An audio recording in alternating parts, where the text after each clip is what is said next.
Hi guys, John with you again, and this time we're doing the first update on the Soviet heavy tank T-35 from Zvezda, and so far it's turning out a pretty interesting kit, so just hang on a few secs and we'll give you a bench update.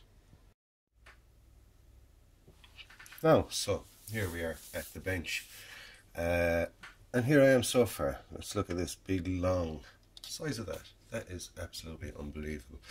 We started off and up as far as step number 8, and which is quite a lot because there's loads of little fiddly bits and pieces. Look at the instructions here. First of all, on the side panel of these instructions, you get all the little pre-assemblies you've got to do. You've got little bits and pieces to get made before you go on to these steps. Right, step 1 you had some just some covers, some little vents and things like that, and then you had to build the doghouse. We call it the doghouse, why not? So it went together quite easily. There was 3 parts, there's 2 sides and a back and a top, so it's 4 parts altogether, but for the sides of it was only 3 parts. It went together nicely, very nicely. I was kind of a bit apprehensive of it before I started, and then kind of dry fitted and I went, hey, this thing fits together lovely, really does. So no problems with that. These little vents here, they went together nicely, and the little I'd say it's exhausts or something, but it's quite nice. Little doghouse kind of thing around it, and some very fragile little handles and railings, as you can see. But that went together nicely. Had no problems with it, no fit issues, nothing. Everything was marked out where they were to go, and they fitted perfectly. So then we went on to start building some of the turrets. Like there's 5 turrets on this thing. Well, first of all, you put in the sidebar here to make some of these up, which are the little machine guns. You need to make a stack of them, and then you put one of them into one of these, 2 of them actually, to make 2 of these. That's the small turret, little machine gun turret. No detail inside whatsoever, but it's going to have a lid on it, so it's going to be grand. But there is some nice little rivet detail along the outside of it, which will dry brush up quite nice. I'm not going to do this weathered too much. In a bit of research and looking on the internet and things, found quite a few pictures of it, and a couple of the pictures I found were actually of the box art, believe it or not, but the actual photographs of where the box art was taken from. And these things were on parade in Red Square in 1936, and this is from a parade on Red Square in 1936. So I'm thinking of doing it that. In other words, not damaged, not broken, not muddy, but nice and clean and shiny and parade fresh. So this is how, well, that's my intention anyway. If I end up with an area that's going to have big gaps or something that just won't go together right, then it's going to have to get weathered, as we know ourselves. Right, then we have to start building up these. Now, there was quite a lot of parts in this, I must admit. The barrel has 3 parts. The breech has, let me see, 1, 2, 3, 4, 5, 6, 7 parts in the breech. So that's 10 parts in that little section there, and it's the way it's sort of set. It's kind of offset, so it's not dead straight. So when you're holding it, it just kind of looks weird.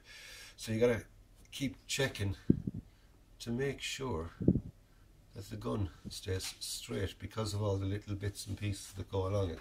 So it's quite delicate, quite I wouldn't say hard, but something to watch out for is in the alignment of that. Now, while you're going to the bother of building up a breech and everything else, and you know it's going to be filled in, it's going to be covered over, I don't know why I did it, but sure, why not?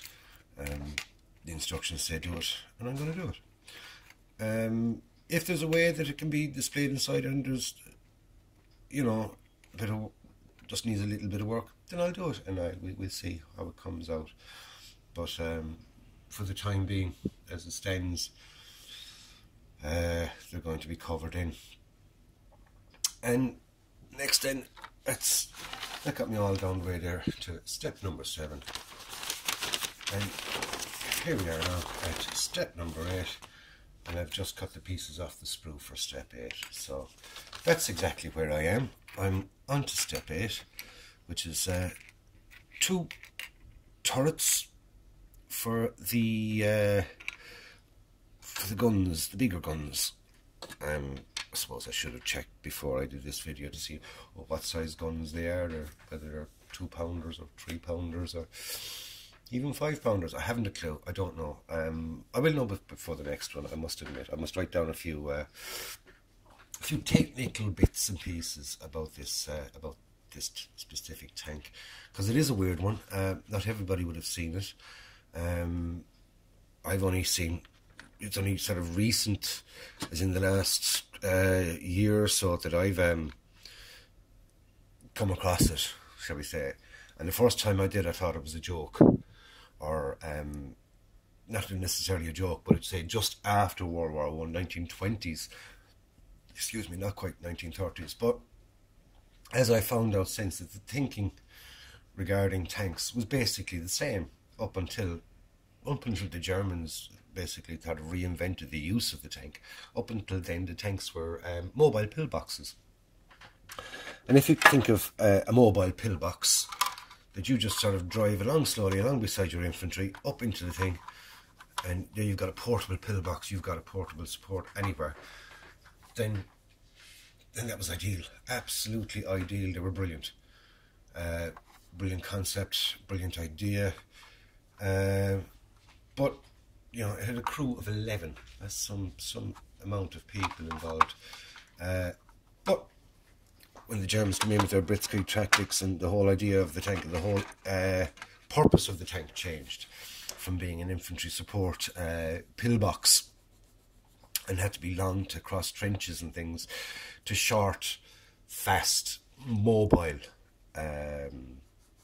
tanks, and then sort of into the more powerful, heavier guns. But starting off in 1939 and things like that, it was shorter tanks, fast tanks, mobile tanks, and plenty of them. So big, slow lumbering trench crossers, they weren't needed because the war didn't go that way, and it wasn't that type of war, so they were just annihilated very, very fast. They didn't last very long, and they only had a short run.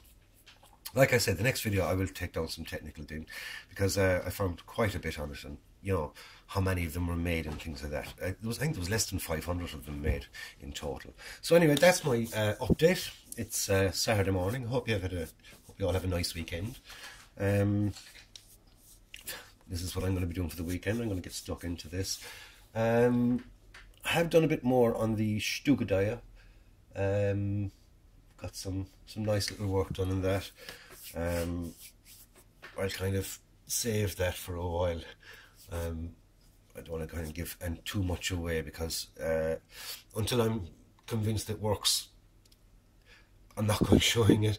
Like the figures, I went off and I did a video and I showed the figures, and then not happy with the figures, so I had to kind of redo the figures, which meant then I had to go off and redo the video and things. So I'll wait till I'm much happier with the dial. It's got to be weathered.